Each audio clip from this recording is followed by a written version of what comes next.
As we go to G2, let's review what the first G is about. 3G leaders are grounded. They have a foundation that makes them solid. And we've studied that the three qualities of a grounded leader are humility. They have an understanding of their place in light of God and others. Authenticity, they are comfortable in their own skin. And 3, they have a calling. They have a purpose that is bigger than themselves. The second G is growing. The great leaders are growing. They have a hunger that makes them stretch. Stay with me in the paragraph. A growing leader is a little wiser today than he was yesterday. He never stops learning. He never stops reflecting. He's not afraid of change because he knows that growth is dependent on it. He is more concerned about getting better than being perfect. He is constantly looking to improve himself and the people around him. So I sat down and I spent a great deal of time on this lesson because, I wrote the 15 laws of growth. I talk a lot about growth. And let me give you a little bit of my thought process before I teach it today. As I thought about you and how important you are to me, and I thought about the vitality that growth brings, I began to ask myself, what are the areas that a person has got to make sure that they grow in? I suppose we can grow in a lot of areas, but if you're going to be really good, you got to get it down to a few areas where you say, these are essential to my success, and what are they? And so I had the most wonderful day. Margaret and I have a cottage up in Highlands, North Carolina, and it's in the mountains, and it just lets me get away. And I took my legal pad, and I asked myself for an entire day, John, what are the essential elements? What are the essential areas that a person really needs to grow in to be successful? Let me give them to you. Number 1 is confidence. Confidence. I love this humorous thought on confidence that I have next. Confidence is the uplifting feeling you have before you truly understand the situation. Hey, by the way, show your hands. How many of you have been there before, huh? You just feel so confident and you feel so good and you go, oops, oops, oops. Okay. Great leaders are confident in themselves. They're confident in their vision, and they're confident in people. And the result of that, confidence in themselves, their vision, and the people, the result of that is that the people have confidence in their leader. A confident leader gives people confidence. In fact, I'm going to do a whole lesson on this next statement because when I had my legal pad and I was spending my day just thinking on this, I realized once I made this next statement that I was on to something and I've got to go tap into my mind a little bit more and pull it out. We think of leaders sometimes and we think, oh, they're so charismatic. And we think of charisma as a personality. Listen to me very carefully because what I'm going to say is going to help some of you. Confidence is the core of charisma. When you see a person that has charisma, the core of that ability to be free and open and enjoy their life, the very core of that is that they are confident in themselves. And I remember so well, let me tell you a quick story. I remember so well. This would be in the 1970s. And Margaret and I were going somewhere, and so I stopped at McDonald's. They didn't have a drive-through then. I mean, it's where you got out of the car and you went in. And I wanted to get something to eat, and I wanted to get a Diet Coke. And so I went in and I asked for a Diet Coke, and I'll never forget the girl behind the counter said, "We don't have Diet Coke, we just have Coke." And I said, okay. Then I'll tell you what, I don't want that. Just give me a cup full of ice. And she looked at me and said, "Oh, I don't think I can do that, sir." I mean, she's looking on her little deal, and there's no place where you punch cup of ice. And so she said, "Well, she said, I don't think we could do that." And I smiled real confident at her, and I said, "Yes, you can." And I'll never forget. She looked at me and said, "Okay, okay." And she went over and she got a cup. She got it nice. She was happy as a clam. Gave it to me, and I thanked her very much. And off I went. And as I walked back to the car, all of a sudden I realized what confidence does for people. Yes, you can. You can do that. Oh, okay.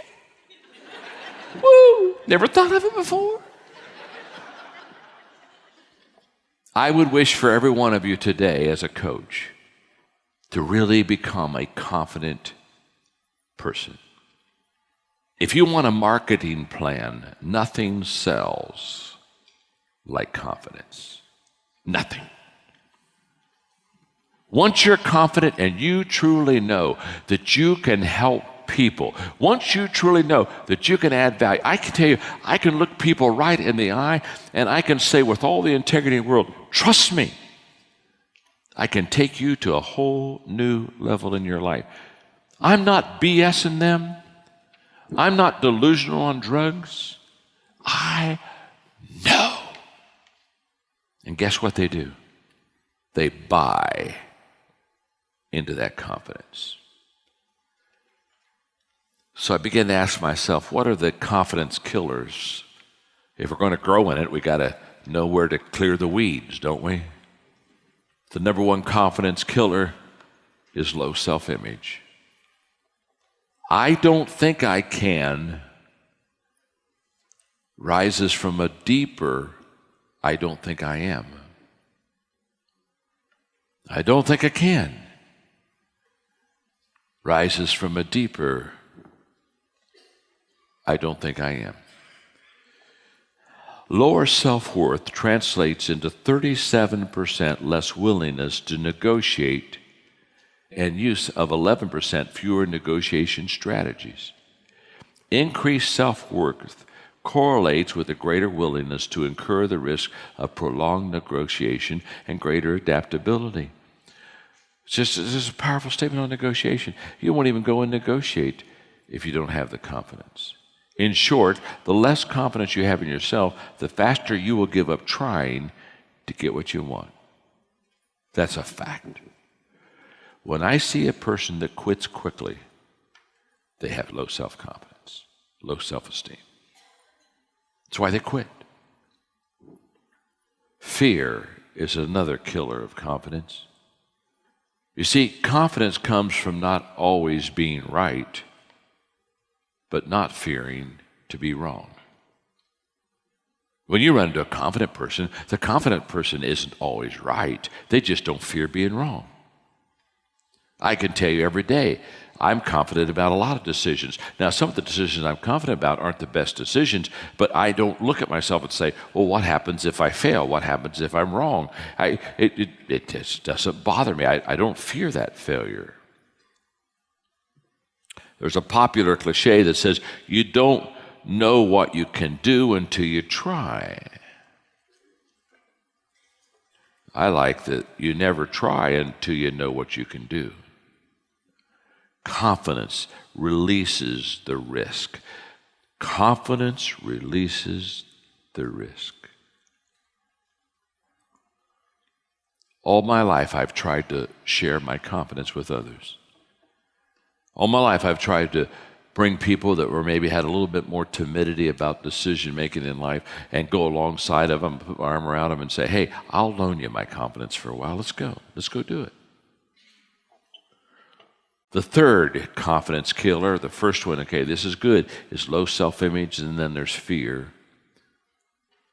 The third confidence killer is other people's opinion of you.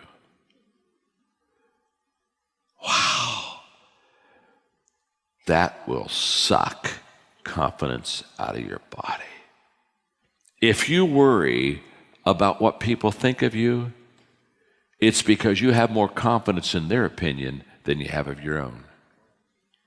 And I see people all the time that say, well, I wonder what they're going to think. Well, what will they think? Who gives a crap? Listen to me. My name's John. I'm your friend. Since when? Since when did you always feel so low in your self-image that you lowered your opinion of yourself so much that you let somebody else walk in your life and trample all over it?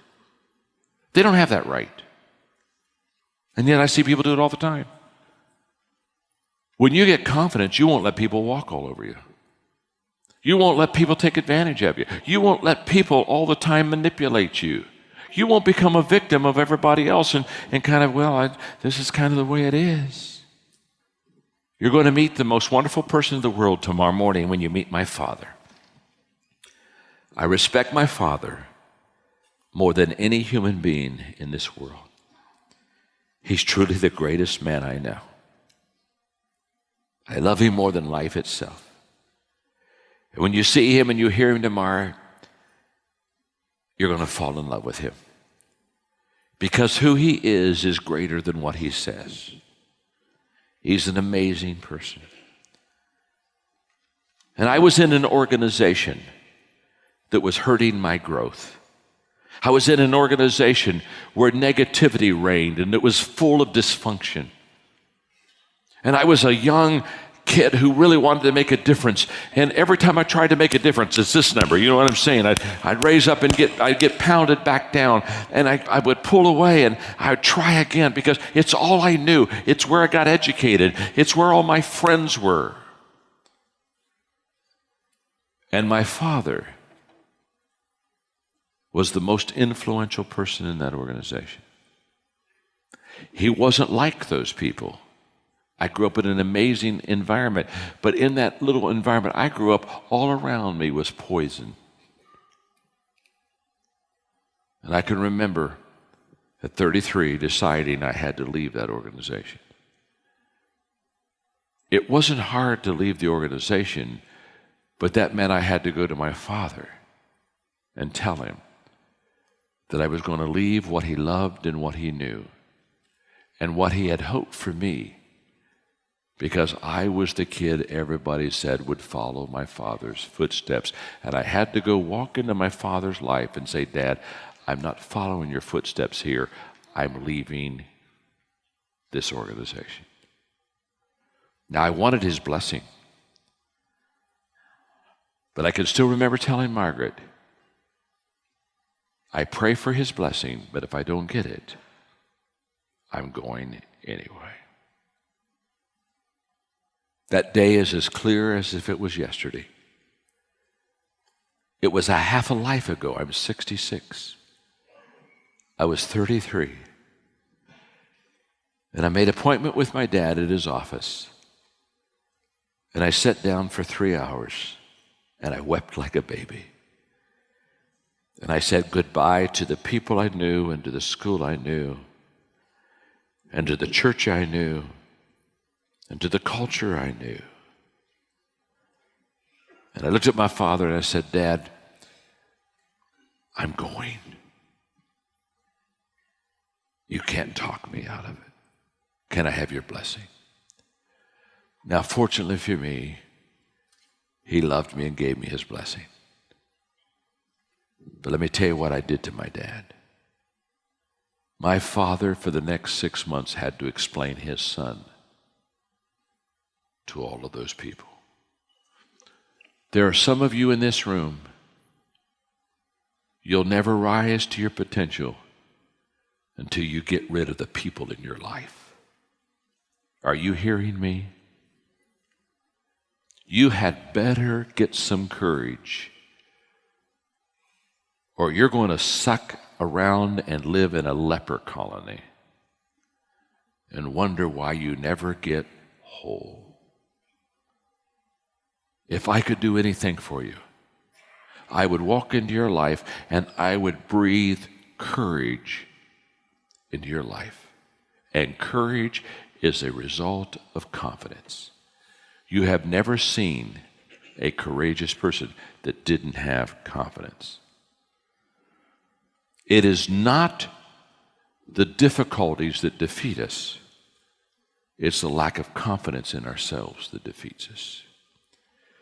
Confidence is the cornerstone of leadership.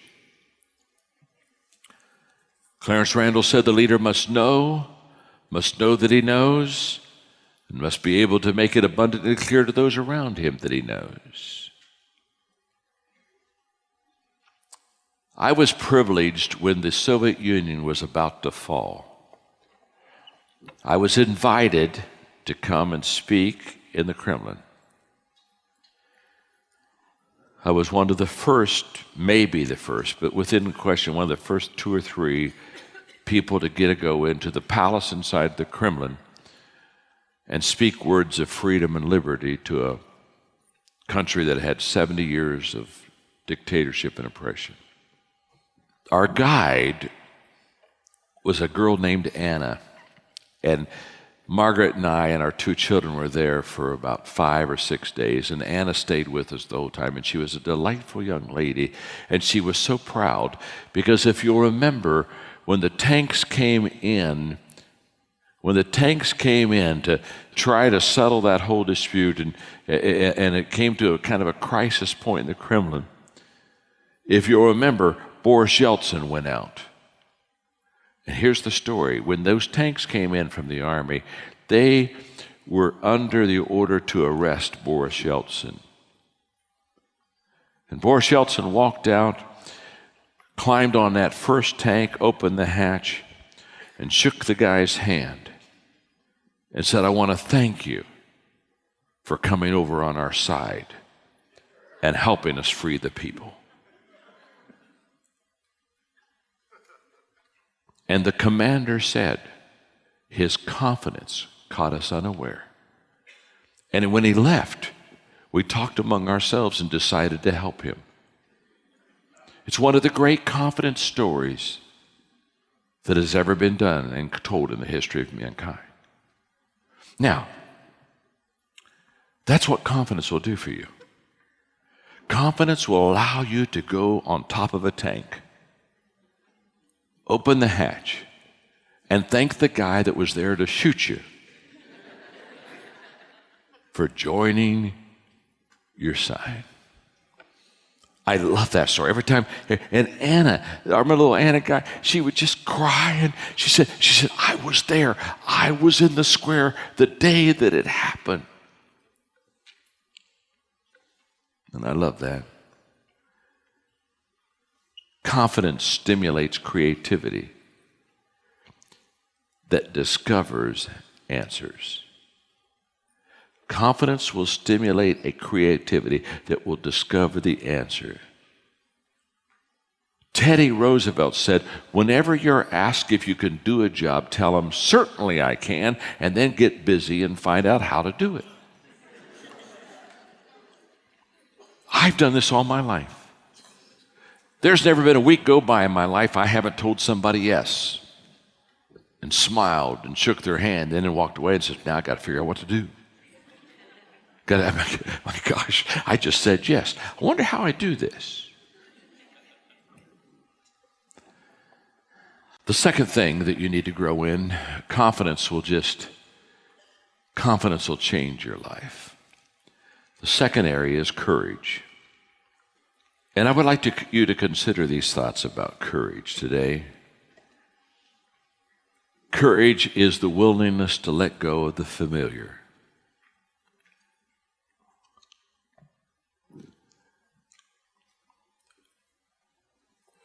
What you have known and what you have done hinders you from being what you could become. Life expands or shrinks in proportion to your courage. Stay with me in your notes now. Many, many great things have begun with a single act of courage throughout history and today. A person steps out and makes one courageous decision, and that one domino starts many other dominoes following.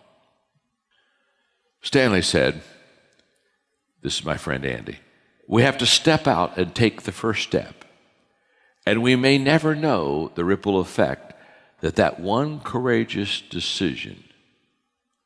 Catalyst leaders, your decision is to do something courageous, and it may result in something greater than you ever imagined. Step out.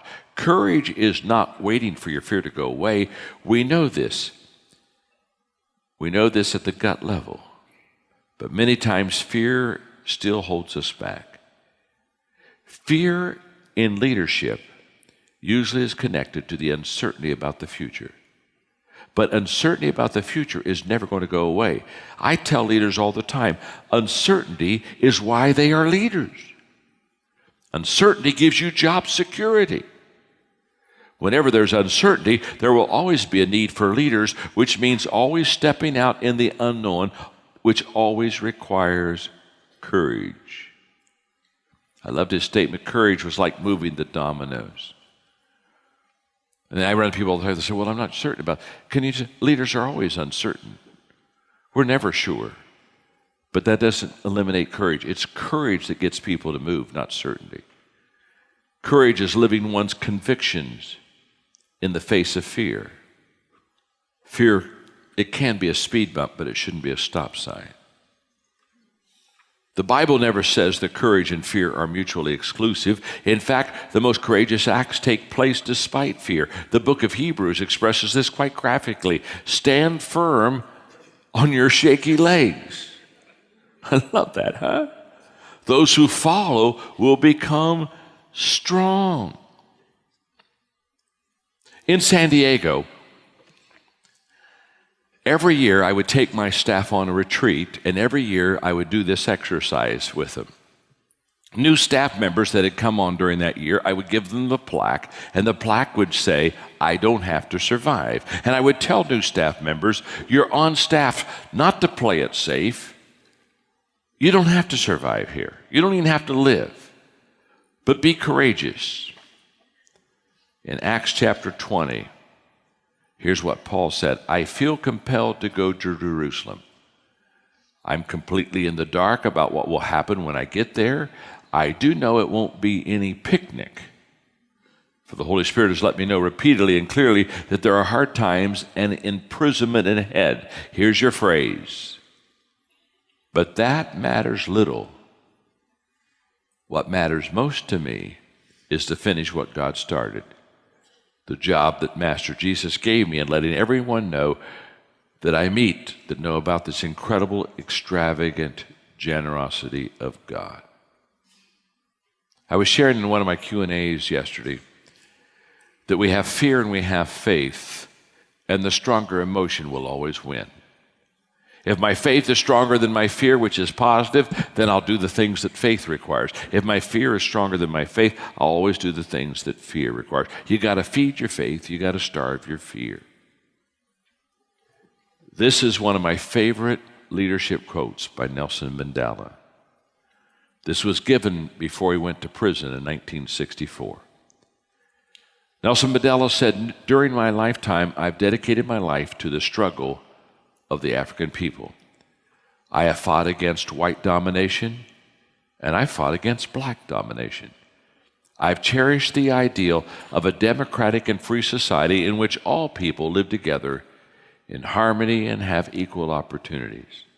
It's an ideal which I hope to live for and to see realized. But my Lord, he's talking to the judge, if it needs be, it's an ideal which I am prepared to die.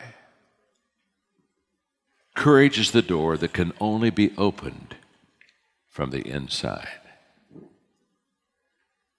Someone on the outside can't do this for you. You gotta open it from the inside. This means only you can do it. And you can do it.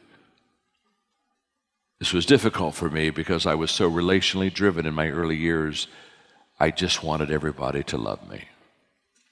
I just wanted everybody to like me. And I could tell you story after story of bad leadership decisions I made in my early years because I just wanted peace. I just wanted everyone to think well of me. I just wanted everybody to smile. And I can tell you stories of compromises I made, stupid decisions I made, because I just wanted approval. I was so relationship driven that I just couldn't make a hard decision because what would somebody feel or what would somebody do or what would somebody think? Now you see me at this age. You have no idea how easy it is for me to look you in the eye and tell you the truth and not flinch nor care. I didn't get this way overnight, but I did get this way because there came a day in my life that I decided that I wanted to be a leader, not a clown. And my job was to help people, not make them happy. There came a day in my life when I quit doing Disneyland with people. Okay? Courage is the most important of all virtues because without it, you can't practice any other virtue with consistency. People don't follow titles, they follow courage. Boy, do I love that quote. Isn't that beautiful? Number 3, one more. The third area of growth that I would like you to grow in, confidence, courage. Number 3, decision making. Decision making is so essential to success. And the reason I guess I'm pressing on that a little bit is because they're just now in Atlanta building the John Maxwell Leadership Center. And I don't talk about that very much just because I don't talk about that very much. But if you go up 85 in Atlanta, getting into the Sugarloaf, Gwinnett area where the Gwinnett Convention Center is, if you look off to the left, there's a big building being built right now that will be completed by the end of this year. It'll be the John Maxwell Leadership Center. It's a $27 million building that other people raised money for. I didn't raise a dime for it. It's going to be the state of the art as far as communication. The box that they have built for me holds 250 people. Is going to do all the recording, all the sound, all the major technology. The box itself costs $10 million. State of the art. And in the John Maxwell Leadership Center, they're going to have a boardroom. And so the people around me said, John, we would like for you in the boardroom, since you have discussions and make decisions, we would like you to put the most important decisions that you've ever made in your life. And we'd like to put it around the boardroom so when people go in and have meetings, they would be able to read and say, oh my gosh, that was an important decision in his life. And so I'm going to give you the 5 decisions that have formed my life. This in itself could be a 2-hour lesson. I'll just give them to you, okay? The first category is what I call ministry decision. And at the age of 23, this was the quote that I kind of accepted for my life and ministry. I will attempt things so big that if they're accomplished, only God will get the credit. And throughout my life, I've tried to make decisions that were so big that when they happened, only God would get the credit. I'm in one right now, as you know, because you're helping me with Guatemala. My gosh. A whole country, president on down, teaching and learning leadership values and working on becoming transformational leaders. Instead of giving you the examples, I want to read you this paragraph. There are times when I feel obligated to lead farther than I have walked. Let me stop there for a moment. Have you ever been there? You got to lead farther and you say, I haven't even walked there yet. There are times when I feel obligated to lead farther than I have walked. I don't feel holy enough, faithful enough, strong enough, gracious enough, competent enough, or qualified enough. It is at that time that I allow my weaknesses to bring me to God, who is more than enough. The second group of vital decisions I have made in my life that have formed me are personal growth decisions. And at the age of 26, I said to myself, I will intentionally grow every day, and I will develop my strengths. Let me take you again, not two examples of it, don't have time for that. Let me just take you to the paragraph. My growth journey from here to there has been often lonely. The reason is that I'm willing to admit wrong because of my desire to grow and change. Stay with these words, they are powerful. Growth is a result of bad habits dropped, wrong priorities changed, and new ways of thinking embraced. Here we go. The people who do not grow are unwilling to leave what they have known and practiced. They're not willing to admit wrong so they can discover what is right. Therefore, they cling to right, and their lives turn out wrong. How sad. Surrender of being right is a prerequisite to finding right. You can feast your mind on that for about a week. Thirdly is partnership decisions. At the age of 30, I basically said this: I will first help others get what they want and what they need. Then they will help me get what I need. My wonderful friend Zig taught me that. And partnership has been absolutely huge in my life. And I'm grateful. The John Maxwell team is a classic example of partnership. Again, let me read just the statements, the paragraph. Early in my life, I had a decision to make. Would I be a ladder climber or a ladder builder?